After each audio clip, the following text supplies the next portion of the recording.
Luke 20. On one of those days, as he was teaching the people in the temple and preaching the good news, the priests and scribes came to him with the elders.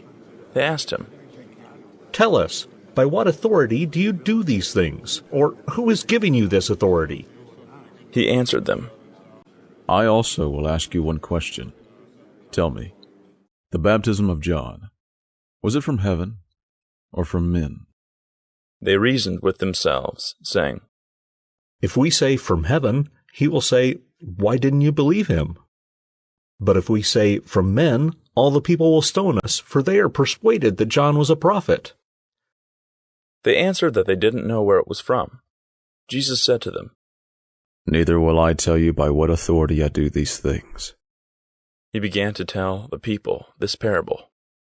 A man planted a vineyard and rented it out to some farmers and went into another country for a long time. At the proper season, he sent a servant to the farmers to collect his share of the fruit of the vineyard. But the farmers beat him and sent him away empty. He sent yet another servant, and they also beat him and treated him shamefully and sent him away empty. He sent yet a third, and they also wounded him and threw him out. The Lord of the vineyard said, What shall I do? I will send my beloved son. It may be that seeing him, they will respect him. But when the farmers saw him, they reasoned among themselves, saying, This is the heir. Come, let's kill him, that the inheritance may be ours. They threw him out of the vineyard and killed him. What therefore will the Lord of the vineyard do to them? He will come and destroy these farmers, and will give the vineyard to others. When they heard it, they said, May it never be. But he looked at them and said, Then what is this that is written? The stone which the builders rejected, the same was made the chief cornerstone. Everyone who falls on that stone will be broken to pieces, but it will crush whomever it falls on to dust. The chief priests and the scribes sought to lay hands on him that very hour, but they feared the people, for they knew he had spoken this parable against them.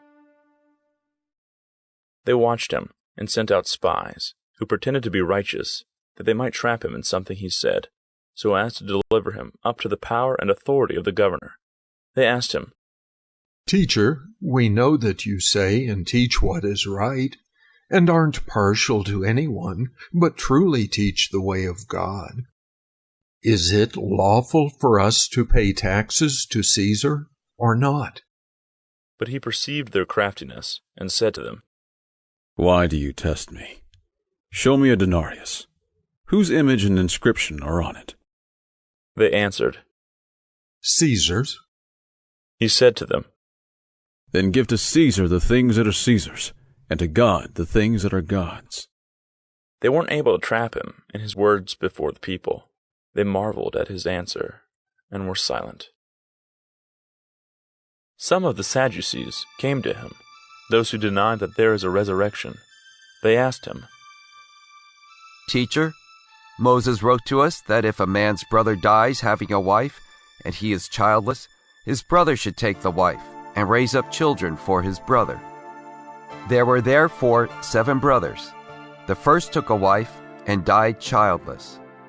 The second took her as a wife, and he died childless. The third took her, and likewise the 7 all left no children and died. Afterward, the woman also died.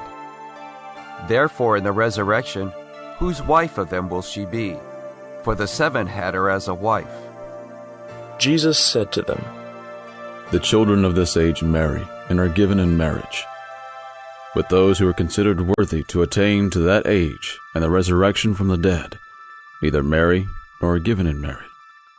For they can't die any more, for they are like the angels and are children of God, being children by the resurrection. But that the dead are raised, even Moses showed at the bush, when he called the Lord the God of Abraham, the God of Isaac, and the God of Jacob. Now he is not the God of the dead, but of the living, for all are alive to him. Some of the scribes answered, Teacher, you speak well. They didn't dare to ask him any more questions. He said to them, Why do they say that the Christ is David's son? David himself says in the book of Psalms, The Lord said to my Lord, Sit at my right hand, until I make your enemies the footstool of your feet. David therefore calls him Lord. So how is he his son? In the hearing of all the people, he said to his disciples, Beware of the scribes, who like to walk in long robes and love greetings in the marketplaces, the best seats in the synagogues and the best places at feasts, who devour widows' houses and for a pretense make long prayers. These will receive greater condemnation.